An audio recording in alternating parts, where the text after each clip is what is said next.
Coming to you live from downtown Detroit, this is Benzinga's PreMarket Prep with your host, Joel Elconin. This is a volatile puppy here, isn't it? And Dennis Dick. I'm bidding a penny. I will buy the stock for a penny. With everything you need to start your trading day.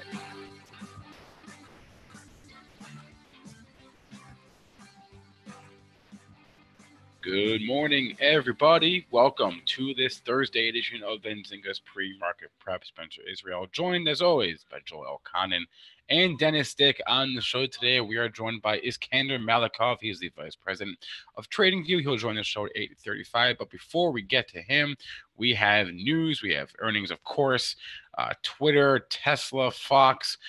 We have guidance and sales this morning from L Brands. We're going to talk about the relationship this morning between the S&P components and the SPY. And we'll do all that with Joel and Dennis after Joel tells us about how we're doing in the S&Ps. Joel, tell us about how we're doing in the S&Ps. But you got to turn yourself off mute first.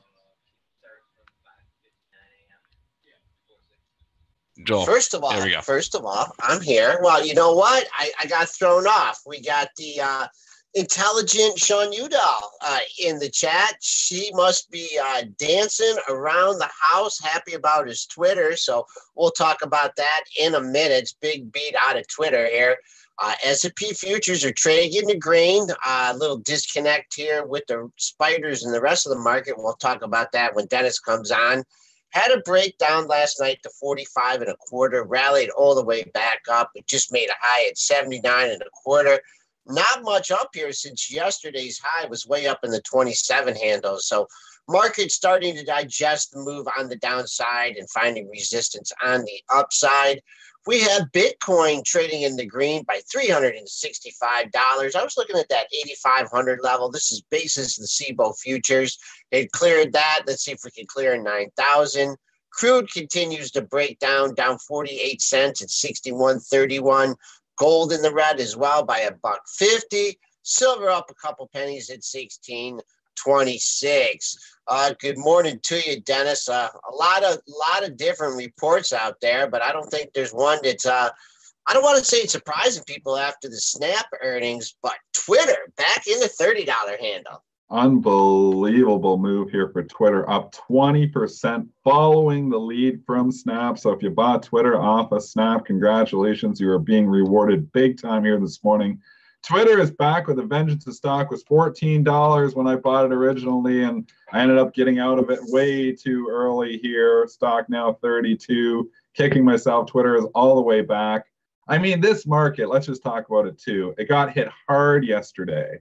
It got hit hard overnight, but so resilient coming back here again. I mean, these buy the dippers are still making some money, especially in certain stocks. And if you're buying the dip in Twitter the last couple of days, man, you're being rewarded here this morning. Spencer, give us the details.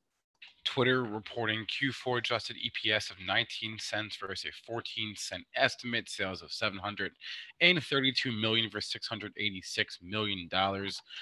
What else did they report? They reported Q4 average monthly active users 330 million. That's unchanged quarter over quarter, but up 4% year over year. Their daily active users were up 12% year over year. And so that's what people want to see. They want to see user growth. I just mean, this is unbelievable. The Snap move yesterday, I know it continued. Obviously, it's continuing here this morning. It's up at 21.19 now. Markets is going crazy here again for certain stocks, and certain stocks are obviously out of favor, but if they are in favor, they are buying them hand over fist. Twitter back in favor. 6.5 million shares have already traded. I'm not fading this thing. It's just too hot. Full disclosure, I still am long Twitter in one of my portfolios. Nice job. Didn't quite pull the big option trade. I think that just a little tepidness about the overall market, but that's okay. Pre-market high 34.22. We haven't been in that area. Boy, oh boy, we haven't been in the 30 handle in quite some time. 39.24. Let's see if I can find something. No, 38.82. You know what, this $35 area? Now you have to go back a long time here, but wasn't there a point where they released their earnings like middle of the day? They this is like 2 or 3 years ago. Maybe Sean can help me out on this one. And I think the stock was like at 40, 41, and the earnings came out and they slammed it like down $5-6. And then the actual report came out the next day, confirmed, and they slammed it again. So this $35 area, I know the pre-market high is $34.22. I think there's some stock to chew through at that area. And also longer term, the good old IPO price, right? Priced at $40, opened at 44, traded in a 40 to 44 range. But first, what we got to do is take out that pre-market high, and I think sellers are going to come into it today, take some profits. I don't know. I thought yesterday with Snap, maybe you get up near 20 and some sellers would take some profits, and they just kept blowing through it there. So I know not to start shorting in front of a freight train. If I was long, would I be lightening up? Yeah, I would be. But I just, this is the Nick Shaheen, too high to chase and too hot to short. That's my opinion here on Twitter today. Can we talk about for a second? And what about when Noto resigned? Remember that? They hit the stock off that. And I remember talking to Sean about that, and he said, just giving you a good setup ahead of earnings. So nice move from Twitter. Let's hope it continues. Can we talk about for a second Twitter and Snap in the context of Facebook? Because it just seems like Facebook is comparatively falling out of favor while the other two are falling in favor now. You wonder if that, doesn't eventually start to reflect in the stock price too, Spencer. This is something I was thinking even today. I mean, Facebook's trading up. This market is, trying to go green here this morning. But you just wonder here if, everybody else is getting better, if there's other platforms that are getting more following here, these social media platforms, if that is good for Facebook or not. It's a great point you're making here. 180.30 is where Facebook is bid here this morning. It got hit for $5 yesterday. I don't know. Is Twitter's gain Facebook's loss? Well, I mean, directly on the advertising end, I mean, you talked about that. I mean, where are those advertising dollars going to go here? I'm not willing to throw out the towel yet on this Facebook rally. It has been very resilient, but if they're leaving the Facebook platform because of advertising, where they can go to Google or Twitter. So, and that's just early. I don't even know how much that was reflected in this quarter, because that was just a recent move by Facebook. So that's where the advertising dollars are going. You're getting some growth, monetizing the platform. And Jack Dorsey, I mean, he has turned it around here, and now back up into 30 handle. And the other thing too is, look what happened yesterday with the staff. 5 upgrades. Okay, what do you think is going to be happening in Twitter over the next couple? Oh, days? They're going to come in upgrades. That's the whole thing. Now you have everybody chasing price, so that even drives it farther. So that's why it's so difficult to come in here and short the stock when it's this hot. I mean, things stay hot in this market for a while, even in this market. And I'm not totally convinced that this market hasn't turned. I mean, everybody says we're not out of the woods, but when you look at the action, every time we dip a little bit, now we're getting bought. We dipped last night again. Like, how low did we get on the S&P futures last night? It's lost down almost 30 handles. Yeah, Dennis, we got down to 45 and a quarter. It was just big follow through, from the close. They just got carried away after hours, took it down to 45 and a quarter. It's hard because, your lows from the previous day, was, where was it? It was way down. Well, actually 26, 60, 50. So they took it 15 handles below that. But once you come back above that level, it's been holding as support here as late as 6:30 this morning. Impressive move here. Impressive comeback. I do want to say, as far as the analysts, though, to give them some credit here, looking at the ratings on Twitter, since November, there has been 3 upgrades on Twitter. Citigroup, JP Morgan, and Aegis Capital have all upgraded Twitter in the last 3 months. Okay. So Twitter, Aegis and JP Morgan upgraded to buy or overweight. What are their price targets, Spencer? Let me see. Aegis has a price target. I don't know if that's changed. I think it might have been still. No, definitely it was 14. I don't know what the new one is now actually. But JP Morgan was 20. I don't know. Who's Street High price target? Argus had a $30 price target. Holy cow! All these guys got to chase. They got it. Yep. That's why hard to short it. We talk about that strategy all the time on the show. When you see, obviously when you see the market, when you see a stock up this much and all their price targets are out to lunch, those analysts got to come and chase, and every time they raise the price target, every time they say another positive commentary, it drives the stock price higher. So difficult here to just come in and short this.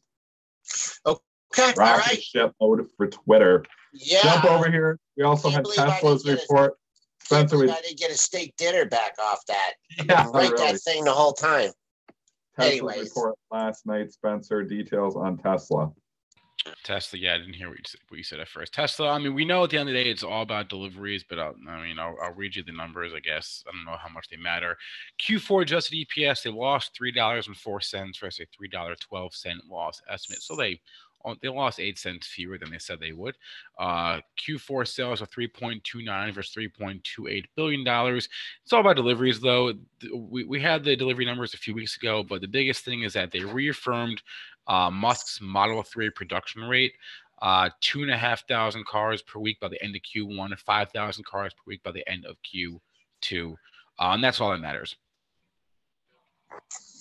I don't know what to say on Tesla. It was all over the place last night. It was down, it was up, it was the yo-yo trade there. If you're trading this, and I don't know what the after hours high was, there's a brick wall of resistance at 360. Now we are down at 341, but this is a wild market and a lot of wild things happen. Did we get anywhere near that price last night? No, we didn't. I'm just looking the after hours pop. You had a pop and a drop, and the drop took you down to in the 30 handle down to 330. What have I got here? 335, 336. What's your premium? 35, 45. The next bracket, you rocketed it up to 50, 56, 67. So you just missed that. $3. Yeah, for me, I mean, I don't know. Do you think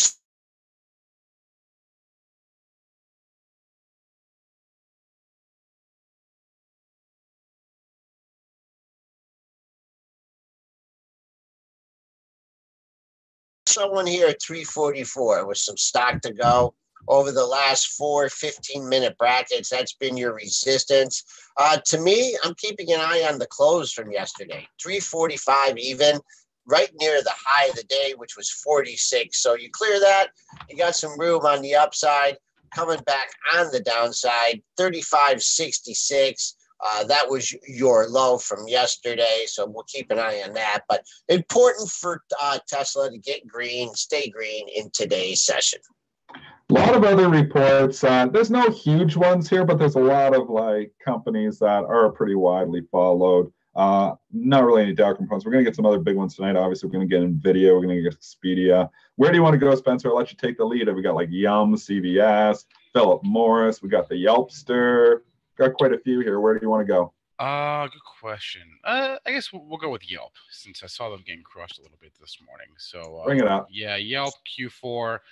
GAAP EPS $1.60 versus a 5-cent estimate, so you can't compare that. I don't know what the adjusted figure was. Sales of $218 versus $215 million. Q1 sales coming in light. The guidance, the fiscal year sales coming in line, but the Q1 sales missed by $3 million. And I know they're concerned about lack of mobile usage as opposed to desktop usage. What do you think here, Joel? We're weak. We're coming down into some support area there. Obviously, stock is out of favor, at least here this morning. This one's kind of been stuck in a trading range, really, when you look at it from the last year. We kind of been between 40 and 45. So I don't know. Do you keep playing that 40 bounce area? You could. 38.76 was your pre-market low here. The low of this little move that you had was 40.05. So another low there, 40.36. So if they get this down in the lower 40 handle, yeah, I think just stepping out here at 41.60, 41.70, you may be a little bit early. Need to get up to 44.03 to fill the gap from yesterday. But let's see if they try and test the low of the move here at 40.05. Jump back over here to CVS. They reported here as well. Stock is trading higher here in the pre-market. Spencer, details for the pharmacy stock. CVS EPS $1.92 versus $1.89. Sales of $48.4 billion versus $47.5 billion. So they beat on both of those numbers. The Q1 adjusted operating profit growth will be between 0.5% and 4.5%. Fiscal year 18 adjusted operating loss of 1.5% to a profit of 1.5%. So 3% range there on that. They're also raising their minimum pay to $11 an hour, and that's all I got.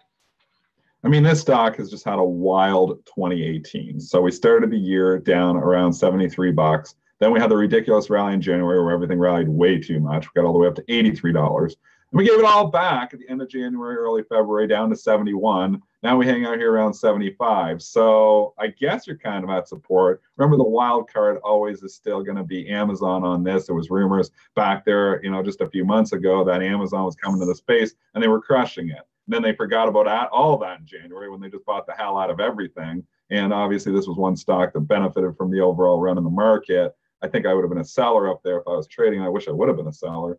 But $75 here, I don't know. It's kind of just back down near the support, but I don't like that Amazon wild card.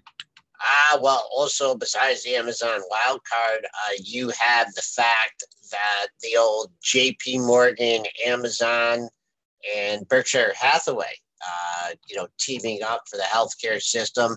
That news came out a couple weeks ago. That hit the stock as well. Made a low of the move 2 days ago, along with the market at 71.77. Let's call 72 the low of the move. So for simplicity's sake, 83.88, your all-time high on January 29th. That's a 12-point move. Yeah, that 78 is your bogey if this can continue to rally. 78.54 was your high on February 2nd. So longer term for CVS here, you need to get back above 78 and hold it. Your pre-market high is nowhere near there. Your pre-market high is only 76.45. So this is one of those scenarios, Dennis, where you do have some overhead supply as the stock lost $12 in 8-10 trading sessions. Let's go with Viacom, VIAB. Full disclosure, I'm long some Viacom here. You know what? Give me the numbers. I'm going to give you my analysis on why I'm long. You read my mind on that one, Viacom. That's where I was going next. Anyway, Q1 adjusted EPS, $1.03 versus $1.04 in the same quarter last year. Sales of $3.073 versus $3.17 billion. So they missed that number by a little bit. Will they? Won't they merge again with CBS? We don't know, but that's, I guess, a question for another quarter. That's the wild card here. So stock is trading down, but remember, a week and a half ago, we got the big lift up to $35 on rumors that CBS was actually, potentially going to buy us. They're having meetings. We know there is, smoke. We don't know if there's fire yet there. But my thoughts here is we've come kind of back down to where we were when all those rumors started. And you know how I like that trade, Joel. When we come all the way back down to where we came from originally. That's why, I'm looking at this one. I'm long it right now. I'm also thinking about sticking to my investment portfolio as well, just because I think the pullback here, weak earnings, yes, but there's other things on the table here. And that's why I think the stock could go green yet today. All right. Trading in the red by $1 at 29.51. That takes out yesterday's low. And you haven't traded in the 30 handle or under $30 since you had a low at 29.11. So that's a big support level after the rally up and coming back down. So I like it. Under 29, I'd be a little, maybe have to cut out of this one. But 29.11 looks like a good level here. Talking about, the rally up on the rumors and coming back down to that area. Not quite. It was actually at under 28 when that happened. And just, speaking of this strategy real quick, Dennis, I haven't checked on Qualcomm lately. You how's that doing? Do you still holding that one? I know. Yeah, I've got it in here. And the reason that I bought it on that dip was, I think, and I said this on the show a couple days ago, that I think there's a better chance this deal gets done because the market got so weak. And if it goes to shareholders now, everybody, is like, a little bit more nervous than they were in this market before. $82 bid, bring that to shareholders? I would say yes. I know Kevin O'Leary is on CNBC kind of saying the same thing. Like, he owns a big chunk of Qualcomm and he's hoping the deal goes through too. That's what I'm banking, is that this deal might actually go through. I see about, and now it's getting up at 65. I bought this thing in the 60. I just bought a 64. I bought on the way down. Wish I would have bought at 61, but I didn't get everything in that flash crash like a lot of people say they did. But I just think there's like 10 points downside and potentially like 18, 20 points of upside here. At 64, there'd be 18 if the stock goes off at 82. So I get a 2-to-1 risk reward. I kind of like it. And I also think that, hey, the business, you're still getting 3.5%. Even if the deal doesn't go through, still a viable business here. There's lots of things. And, value tech came back into favor. So I don't even know if this thing has 10 points of downside if the deal doesn't go through. All right, for Mate Curtin in the Google chat, she wants us to take a look at Irobot, IRBT.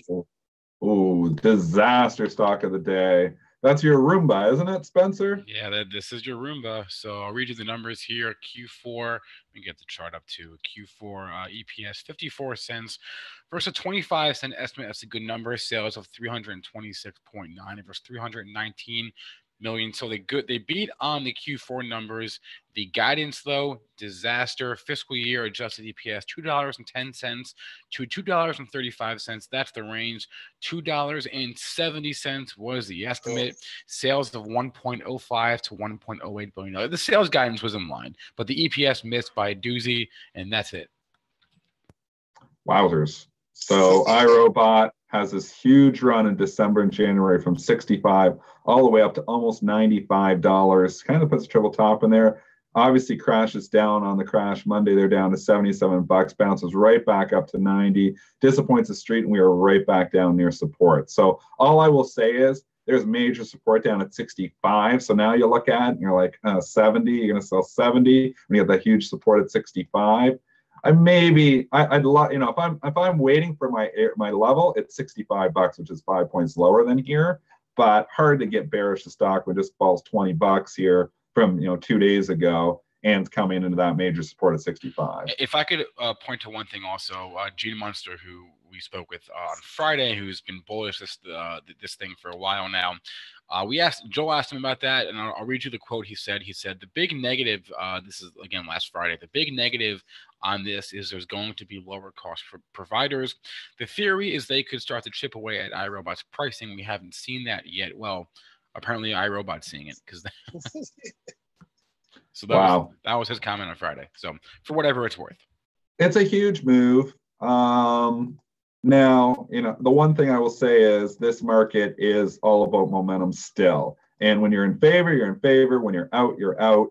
I don't know if I can jump back in here. They're disappointed for a reason. I didn't jump into the details. I don't know much about the company other than they make the little robotic vacuums that clean my floor. 108,000 shares have traded a lot of volume there last night. So I'm just going straight to the technicals. I'm going to stick with my 65 level.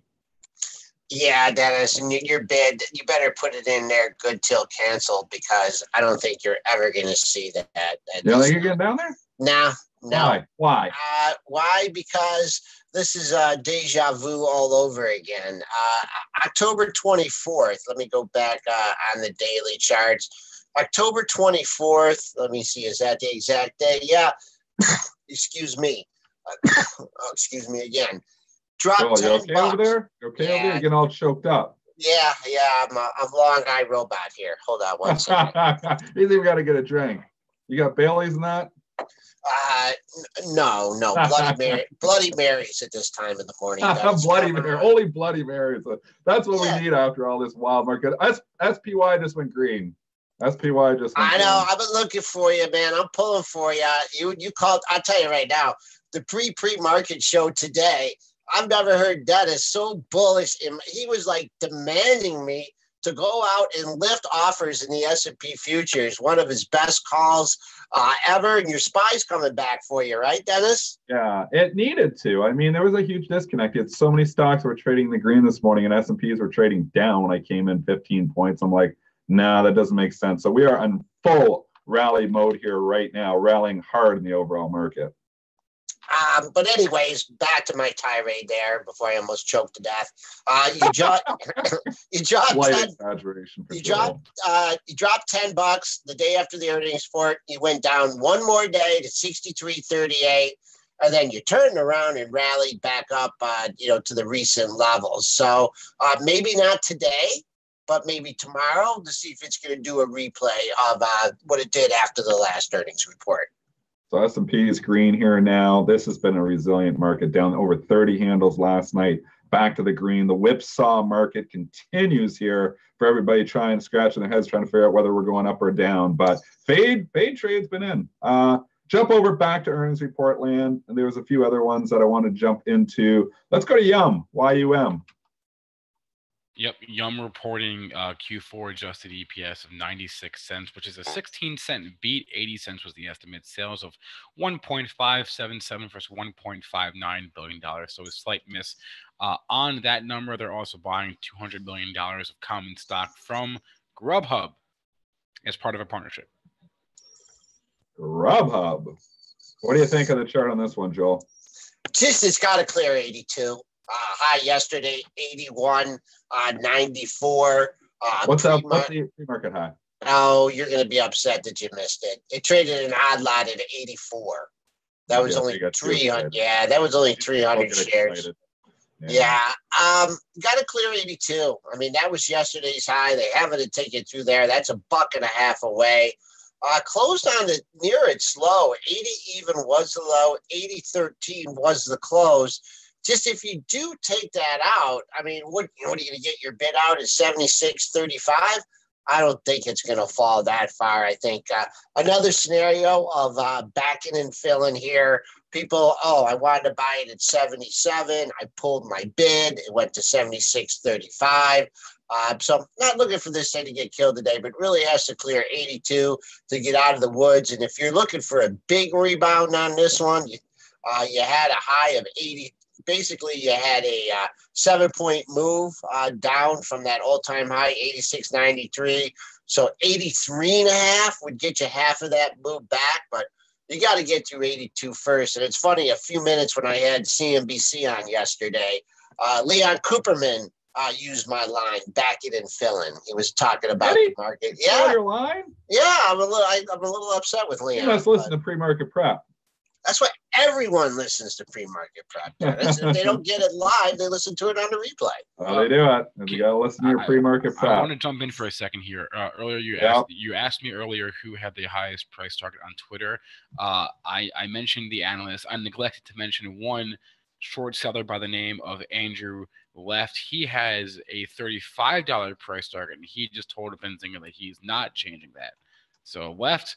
The $35 price target didn't include him because he's not your typical sell side analyst, but he was more bullish than everyone else. He's always right. 33.5 here. It's going to see $35 by the time we're done the radio show. 2 minutes, 10 balances. Those are going to be interesting here today. Let's go to Teva, TEVA, getting crushed here this morning. That's back out of favor. Did you look at Valiant lately too? VRX has been murdered as well. I actually looked at Valiant yesterday. Yeah, like last time you look, it was like $22, $23. It's down the 17 handle. Man, That's been a slow death there. Death by 1,000 cuts through the month of, or through half the month of January and February. All right. Anyways, jump over to Teva. Teva, 93 cents versus a 76-cent estimate. Sales of 5.5 versus 5.31 billion. So good Q4 numbers. Again, though, the guidance, fiscal year adjusted EPS guidance, the estimate was $2.94. What they're saying is $2.25 to $2.50. So they missed that by about $0.50 or more. Sales, again, big miss. Estimate $19.3 billion. Estimate, what they say is 18.3 to 18.8. So they're projecting to miss their sales guidance for the year by anywhere from $1 billion to $500 million. It's a disaster here today. I mean, this is a stock that came a long ways back from the lows. We got down to 10 or 11 bucks when people are saying, is this going to be, around, they were in money trouble there. And then went on the crazy rally, November, December, January, rallying all the way up to 22 bucks. Now we're back down to 18. Now we're starting to get into, an area where the uptrend is now broken. So hard to just come in here and say, okay, I like it here, especially after watching what VRX did. VRX is still in this downtrend since then. So actually, if you were taking the lead from VRX, which often does seem to follow with Teva for whatever reason, maybe both generics, VRX led this down until VRX starts showing some life. I think Teva is going to be a tough trade to the long side. Well, first of all, do you remember what the catalyst was on the VRX? To put a combine on this? Yes, I downgrade. Somebody down. Oh, was it Goldman? It was left. Yep. No, it was left. No. I'm talking recently. Oh, okay. Okay. Yeah. Just let me go to my trusty Benzinga Pro here, and you had I think they either initiated coverage in a sell. What did Goldman do here in VRX? I mean, they nailed this one, and it went down that day. And I remember kind of thinking, oh, this might be a fade here. On January 24th, they initiated coverage with a sell. Now, if you would have listened to them on January 24th, man, you'd be doing okay. The previous day it closed at 22.30. They hit it down to 19.88, and now you're under $18 getting hit as well here. Keep an eye though, if VRX 1670, that's been the low of the move. Going to Teva here, that fell in sympathy on that Goldman Sachs call. Double bottom at 1790 in the pre-market trading. Now we've bounced a buck off that. So I think you got support coming in at 18 here. At least I'd try and bring in a short there. 1836 was your low on December 22nd. After that, look out, Loretta. You got a buck drop to 1729, 1730. Look out, Loretta. Who's Loretta? You don't know that, Loretta? From the You got so many sayings. Where did you pull this one out of? What decade did this come from? We don't have time for this one. Look out, Loretta. You only can hear that on pre-market prep from Joel Elconin. Have you heard of that one, Spencer? No, I was gonna point out that the Goldman price target on VRX was $18. That's all I wanted to say. I don't know who Loretta is either. You don't know Loretta? I think he dreams this stuff up. No, I don't. My buddy he just hates himself. Do you really want? I won't. Give me this story. No, we don't really want to know. Oh gosh, is this an old high school girlfriend? No. A good buddy of mine that was on our swim team went out to like a national Olympic training camp, and there was a guy from New Jersey out there. I can't even think of his name. And he used to call everyone Loretta. So I'm supposed to know him because I'm from New Jersey? Is that it? I'm supposed to know who that person is? You should know this guy, Spencer. Okay, whatever. And so he came back and he just started calling everyone Loretta. And so that's his, and then what's up, Loretta? And then isn't that in a Beatles song too? Someone help me out here. There's a lot of Beatles songs. Did you know the Beatles? Don't they have like more than 1,000 songs? Like a lot of them aren't mainstream, but they had just made so many songs. So there probably is a Look Out Loretta Beatles song. They have a song about everything. All right. Real bad tangent. Moving on to imbalances.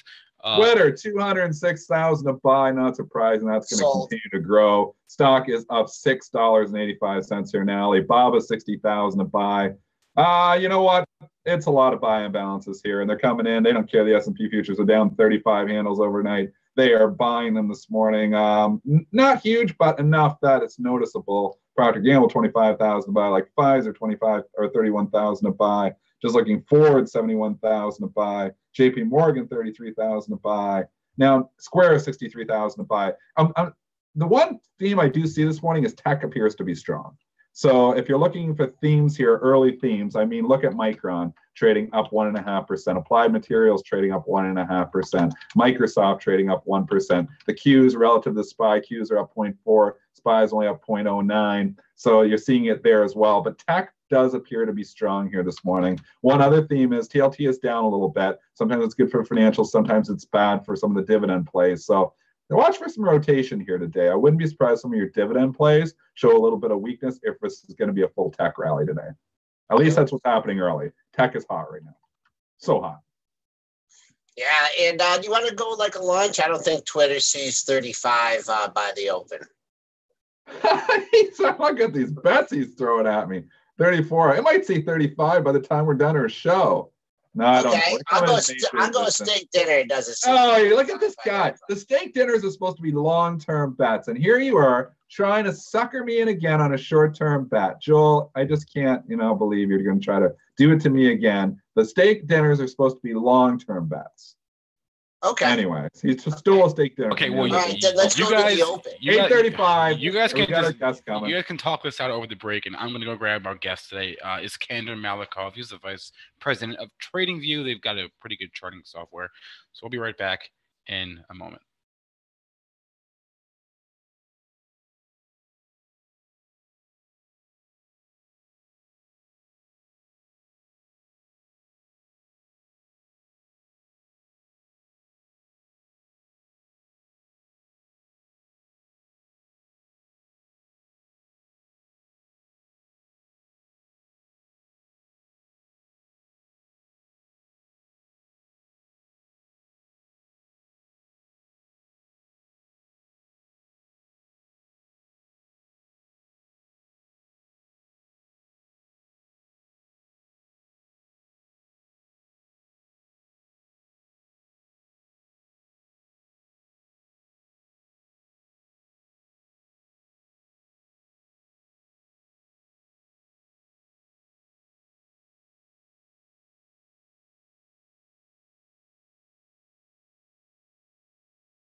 Welcome back, everyone, to Benzinga's Pre-Market Prep. Spencer Israel, joined by Joel Elconin and Dennis Stick, and we are on the line with a new guest, Iskander Malikov, Vice President of TradingView, up on the screen with us via Skype. Iskander, how's it going today? Good. Thank you for joining us. Tell us a little bit about TradingView. I believe we had Stan Bokov, the CEO, on, if not last year, the year before. But tell us a little bit about the platform and how it can be used. So TradingView is essentially a financial platform for all kinds of traders and investors. And we believe that our idea and our philosophy is to create a one-stop shop where traders can go from zero to hero. So it's a platform that is intuitive and it's really easy to use for a beginner. And it's also quite advanced for someone who's looking for some technical indicators or some fundamental data. And, it's quite advanced for tech savvy and advanced traders. And at the same time, it's very easy to use and it's easy to operate for new traders. And our idea is to essentially create a platform that will not only combine the charting element, because that's essentially one of our strongest parts of the charting capability, but also there's a strong social aspect. There's an entire community of traders and investors who talk to each other. They share their ideas in real time. They discuss the markets. There's a lot of different discussions on each asset class. Like right now, for instance, there's a lot of discussion about cryptos going on. And we've actually introduced a new feature recently, which is called video ideas. So now they can even record a short 10-minute video with their analysis, their research, and that's how this community grows. I've got a chart up on of Apple on TradingView up on the screen right now. If you're watching the show and you've seen this before, it looks familiar. It's because a few of our guests use this, and Nick Shaheen uses this when he gives us his charts every Tuesday. So just to be clear, it's free to use. It's a freemium model, so it's like most of the features are offered for free. And if you need something extra, like we do have 3 types of pro plans for like power users. Okay, so explain to us sort of like the more advanced features that are offered that someone may want to pay for, or even if they're just an advanced, chartist. Sure. So for instance, if you're just interested, if you're new to markets, obviously the free version would be more than enough for you. So you'd be able to use some variety of indicators, like draw trend lines, have access to different markets, et cetera, et cetera. If you're looking to have some custom settings, for instance, if you want to set up an alert and make sure that you receive an alert as a text message that is being delivered to your phone whenever a certain criteria is met, that is something you can do as a pro user. And there's a bunch of things like that. So for instance, you get access to additional tools. You can do something like, instead of having like one screen, you can divide your screen into like multiple screens. So there's a multi-chart layout. Again, that is something that our advanced users are particularly interested in, and things of that nature. We also use these charts on our Benzinga Pro. If you are a Pro subscriber and this chart style looks familiar, it's because these are the charts that we use in our platform. What sort of new things are you guys working on right now? So one of the things that we keep adding is we keep expanding our coverage. So we keep adding new exchanges on a regular basis. And we do it not only for the regular exchanges, because we keep adding exchanges from different countries, but we also add a bunch of crypto exchanges. Now, we actually have grown significantly because there's a lot of hype in this crypto world coming on. So a lot of users actually go to TradingView because of the convenience and they obviously have the ability to see quotes from different exchanges directly on one side, essentially. So they just enter the ticker symbol, let's say Bitcoin, US dollar, and they see a list of exchanges that we support. And the same applies to a variety of different crypto pairs, for instance. Is there a scanner? And yes, we do have a scanner. That's actually a new feature that we've introduced recently. So you can scan any crypto asset that is currently supported from any exchange on TradingView. And the same applies for other asset classes. There's a stock screener, there's a Forex signal finder, so you can scan a bunch of different asset classes and make sure that you can use filters and make sure that there's only a certain number of stocks or currencies or crypto assets will be displayed if they match a certain criteria. All right. And aside from what I assume, I'm going to assume the answer to my next question was crypto. But aside from crypto, what is like the biggest thing that people have asked you guys for? So people love our charts, and they spend they spend most of their time working with the charts. So we do receive a lot of feedback in terms of adding a certain feature, like adding a certain drawing tool, and things like that. So we obviously keep adding new stuff, and based on their requests. Question out of the chat here. Do you have any auto trader programs with certain brokers? We do support different brokerages. If you go to TradingView and if you open the trading platform, underneath that, there's a trading panel which shows a certain number of supported brokerages. So if you do have a live account with any of them, you can trade directly from your charts. Now, auto trading capability is not supported at this stage, but we do have our own PineScript, which is essentially a programming language that is Java-based, and you're free to code and write indicators using that programming language. Now, that language itself doesn't support automated trading, but it allows you to write your own indicators, your own scripts, and apply them and use them in your trading. Moving on to the crypto space, has there been a significant increase in traffic and subscriptions? The crypto space had the big run up. Now, with the big decline, is it kind of tailing off a little bit? Or do you think just, from your viewing of people on the platform, subscriptions, traffic, have people lost their love for the crypto space? Not really, because when the cryptocurrencies are dropping, like what we see with Bitcoin, there's still a lot of volatility in the market, and obviously traders use our charts to see that essentially. So regardless of what's happening in the crypto market itself, we have a number of users that are still using TradingView, and we haven't really noticed any reduction or any drop in traffic. In fact, we keep growing and we keep making record highs month to month. So, we're quite confident in that at the moment. All right. Excellent platform there. I see you guys got all the quotes on the U.S. markets and the crypto markets and all that information. Your servers must be like the size of the Empire State Building or something. How do you guys manage all that data? So, to be honest with you, we actually have we have a huge tech team. We've got more than 100 people working on the tech. So we're very tech heavy in that sense. We only have like a couple of biz devs, like a marketing department. So the majority of our team actually works long and hard on making sure that, we keep adding and improving the platform on a regular basis.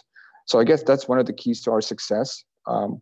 We do have a lot of developers, a lot of engineers who, keep doing what they're doing. Where do you get your data from? Is that sourced internally?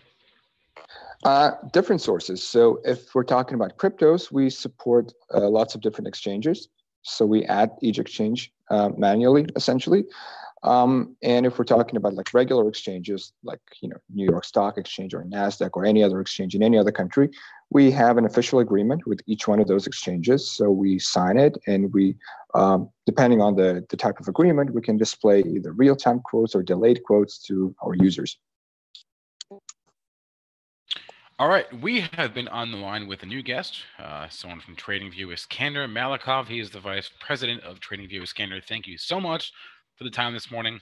Have a good rest of your day. No worries. Glad to be here. All right. Thanks, guys. Thank you.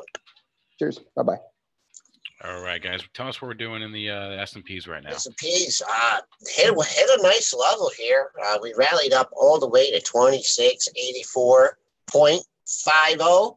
And there's your daily pivot, 85 even. That's your high and your low and your close from the previous day's session. That comes out at 85. You got an 84.50 high. So I don't know. I don't want to go out and say the high of the day is in, but that area will definitely be tested off the open. And it's definitely a validated area now that you backed off over 6 points after hitting that 84.50 level. Dennis, how are things looking out there in the equities? Are they finally catching up to the. Yeah, it is. I mean, SPY needed a rally. It really did. And that's why this morning I was coming in and obviously I was shorting some stocks and buying SPY and it was working well. A lot of that relationship has come in here now. I don't know why the stocks were up so much this morning when SPY was trading down $1.50. Now that SPY is flat, the relationship is kind of closed. So yeah, so we just sit here and now try to work out of some different stuff that I've got. I've got currently on 46 positions overnight. So a lot of work here, you know, for a manual trader. I used to use a lot of automation. I don't use as much anymore. I find, I just find that, you know, for the most part, in these markets, automation can help a bit, but for the most part, you know, when the markets are a little bit slower, a manual trader can sometimes do a little bit better than automation as well. Jump over here just to other stocks that we had from the earnings land, and we didn't get to a lot of them yet. Let's go talk Philip Morris, PM, Dow Component here, trading up in the pre-market just slightly. It got killed. I mean, killed here in the last month. We went from 110 down to 96 bucks. So that is a big fall for a conservative dividend play. Yeah. What are your thoughts here now? Spencer, give us the details. Joel's going to jump into the technicals of Philip Morris. $1.31 versus $1.35, sales of $21.6 billion. I don't think there was a sales estimate, but the EPS missed by 4 cents.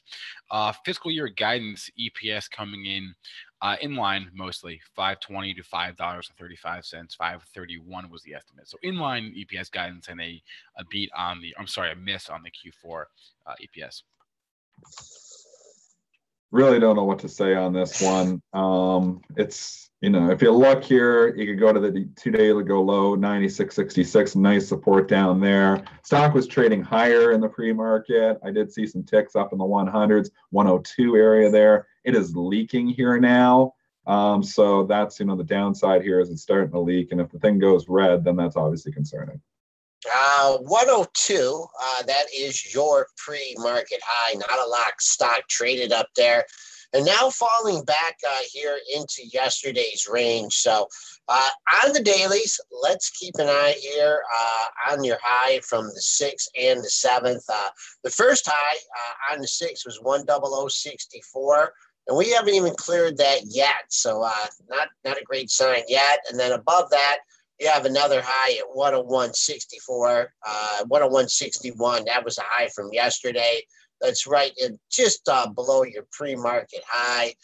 I don't know, a lot of overhead supply here. This stock got hit along with, you know, a lot of the other dividend-paying stocks. You had a, let's call it 97 to 111, 14-point move.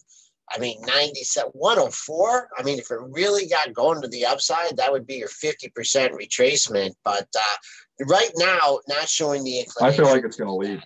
I feel like it's leaking. And again, it depends on what this market does. The market is so wild. I mean, when we open at 9:30, we're going to have some crazy oscillations here. But just the theme that I'm seeing so far this morning, like I said, tech does appear to be strong, at least here in the pre-market. And that is, you know, helping, you know, obviously the Qs and obviously a lot of tech stocks trade strong. But if it's going to be a risk-on market, which I don't know yet, because S&Ps are really almost flat, then some stuff comes off. But I'm going to start to think that, you know, we're going to go back to some rotation because this market has been kind of a buy everything, sell everything type of market. I think that's going to start to change here as we start to get, you know, some normalization a little bit. You know, VIX comes down, you start to see rotation again. So I'll start looking for themes again. And, you know, a theme I'm seeing this morning, like I said all morning, is the tech stocks appear to be stronger than the relative market. And if that's the case, money comes out of stocks like Philip Morris. You can say, well, what's that matter? It's all about the earnings. It is to a certain extent, but when the earnings are wishy-washy, they look for the market for the lead.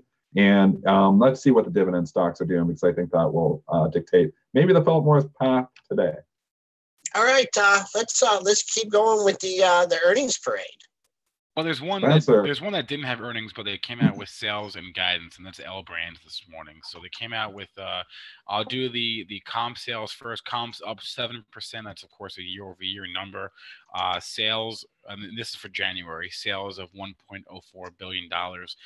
They see Q4 adjusted EPS at $2.05 versus a $2.01 estimate. So it's better than expected guidance and strong January sales, 7%.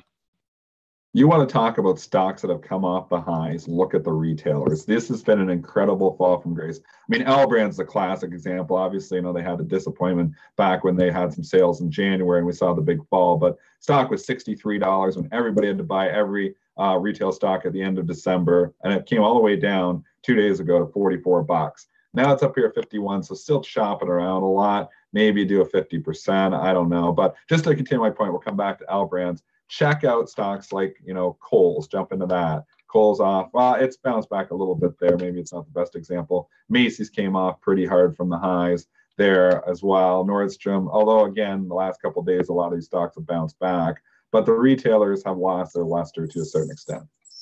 All right, you just gave me so many ideas on that tangent. I go first to that Kohl's chart because we gave some analysts some love earlier in the show.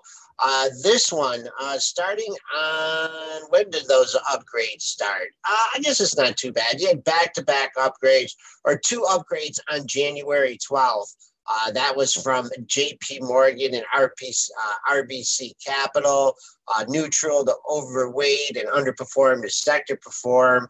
Let's see what happened on January 12th here in the issue for Kohl's. January 12th, you had to close at 63.87, then you had to run up. So I can't beat them up too bad.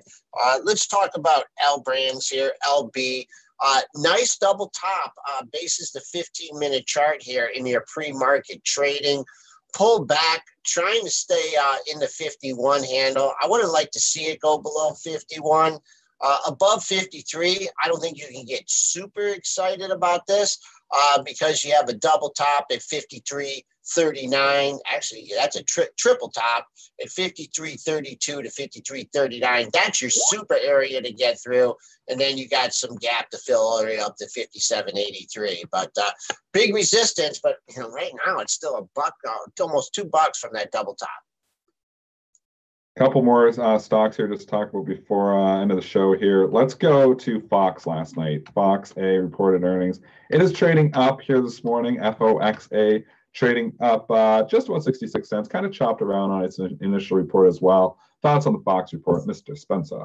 42 cents versus 38 cents and sales of 8.04 versus $7.94 billion. So they beat on the EPS. They beat on the sales. And I don't know, this one seems weird to me just because they're selling off half the company or more to Disney. So I don't know how much this report really colors how I think about things. So you're learning stuff here, Spencer. That's exactly, you take the words from my mouth, and that's exactly what I would say too. I mean, the majority of Fox is obviously being sold to Disney, so the reports itself don't seem to matter quite as much. I mean, they are still going to have a business. They're still going to have some studios and some stuff there, but when you have a potential merger there on the table there, action from the earnings report is often very muted. You're getting a little bit of a lift. You're up 27 cents here at 36.33. You came off the high here, and I just can't take my eye off this 37.50 area. You had 3 highs there. The previous high of that was 38.52, but sellers ganging up there at 37.50. So the longer it takes to get up to that level and get through that level, the more I'd be looking for some downside in this issue. It just came off the high and just have a hard time getting back up there.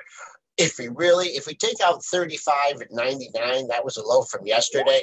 Look out, you can be trading in the lower 35 handle. Your 2-day low is 35.15. And jumping over here to, man, I don't even know where to go here. We got Regeneron. Well, there's lots of questions from the chat, though. Can we go to the chat? There's a lot of questions here. All right, we're way behind on chat questions. Sorry, chat. Let's go. There's so many. Okay, I guess we'll start from the bottom up. Will the VIX go up today? What do you think? VIX will continue to leak, is my opinion here. You're going to have some bounces, but VIX doesn't stay at 30 for long. Because and I think it was actually Pete and Jaron saying on the show, I said it well on CNBC yesterday on CNBC's Fast Money, is the equivalent when a VIX is at 30, the moves in the daily market moves in the S&P are going to be insane. So VIX doesn't stay up for long. It does continue to leak. When we look at the VIX a month from now, it's going to be under 20. It's probably going to be under 15. But that being said, can you bounce back up to 30 overnight? Sure. But trend is still going to be down from this point. We're not going back, I don't think, to 70, 80 VIX here. I don't see a financial crisis coming where we got to like 90. The 50 was overdone because, you had the XIV, you had a lot of other, aspects happening there. And it was a quick fall really fast. A lot of people were short volatility. So I think the 50, I think that's off the page. Now you're looking at a 24 here this morning. I think you could get bounces back up into the 30 area, but I think overall, when you look at it a month from now, I think it's a lot lower than 24. I think so. I mean, the one thing about that product is when you get the spikes, you got to get out. You got to get out when the getting is good because, even if we don't have rallies, major rallies, we don't rip back up to all-time highs, just market starts grinding, right? Starts getting your trading range. And that's kind of what you're happening. I mean, you're still, you still have a 9-day average trading range of 61 and a quarter. When we were back up, when that VIX was just getting slammed, I mean, we were having 10, 12 point trading ranges in the S&P. So there's going to be an equilibrium here. It's going to come down to the 9-day average trading range. It's going to come in to 55 to 50 to 40 to, and when that happens, then, that's going to be a strain on the VIX as well. So I think you got to get out on pops on this VIX because you need the market to go down violently because if it goes up, it's no good for you. And if it stays flat, it's no good for you. Yeah, TVIX, just check that out. That was a crazy move. So when they had the volatility explosion, $4.66 all the way up to $15. That $15, I don't think you're going to see that again. I think you're going to see people, it's all just moving off the thing. But I just think that the worst is, at least in the short term, is behind us. I feel like it's starting to calm down. And maybe, we're going to have another run of volatility, so I could be wrong here. But I just feel like that was, you've got people jumping into Twitter hand over fist. Money, risk on feels like it's back on to me. Doesn't it kind of feel that way to you, Spencer? But it feels like it's kind of back on where people are like, oh, I got to buy every dip here. That was my chance. It doesn't feel like fear out there to me anymore. It feels more like fear of missing out again. Just in the last day, seeing the S&P's down 30 handles last night and people coming in hand over fist and buying us back up to positive, just telling me that buy the dip mentality is back. And that's not good if you're on the VIX. And I love my monthly chart. I'm not sure what you're getting on this, but in the TVIX, I have a high of 16,574, 751. Or is that 16 million? Holy mackerel. And then it has, I haven't seen this in a chart before. It has a low at negative 25 million. So, man, what an interesting chart, these products. Just you got to get out when the getting's good in there. Yeah, you do. Yeah, that's my final thoughts on that. What else in the chat here before we wrap things up here? Someone asked for us to look at Grubhub. I think they had earnings. They did. It's up huge. Okay. I'll give the Grubhub numbers. 37 cents versus a 31-cent estimate sales of 205 versus 201. $0.7 million, so good numbers for Q4. Q1 numbers, sales were in line. The sales guidance for Q1, the fiscal year sales guidance were in line as well. EBITDA guidance was also good. So overall, just nothing bad on that report. There you go. It's a huge move. I mean, reporting on the right day. It seems like if you're reporting good numbers today, you're getting bought. Even yesterday with a snap, they're looking at the reports, and if you're reporting good numbers, they're buying them. GRUB up 13 points or 15 points here now. What more do you say? Big short interest as well. Squeeze them. Yeah, they are getting squeezed and squeezed hard. Your pre-market high, 88.36. Now we backed off $4 from that level, so your high may be in here. I'd use half and whole numbers. This is a big gap up. Your former all-time high was 77.99. So if you dip under 80 on any kind of pullback, just to be aware, 77.98 was your former all-time high. So that's a look at, boy, people must be ordering a lot of food over Twitter or something, right? A couple big earnings reports today. I don't think you can order food over Twitter, but maybe you can. Maybe I'm just not with it. I don't know. All right, that is our show for the day, though. 9 o'clock. So we're gonna let you guys go. We're gonna get out of here, at least, and Dennis is gonna go trade his 80 positions or whatever's going on right now. Good luck, guys. If you want to catch any part of our show today, catch the podcast, iTunes, SoundCloud, Stitcher, or youtube.com/BenzingaTV. Thanks for Iskander for joining us today. Thanks to those of you who listened on YouTube and on premarket.benzinga.com. Have a good rest of your day, and we'll see you guys tomorrow.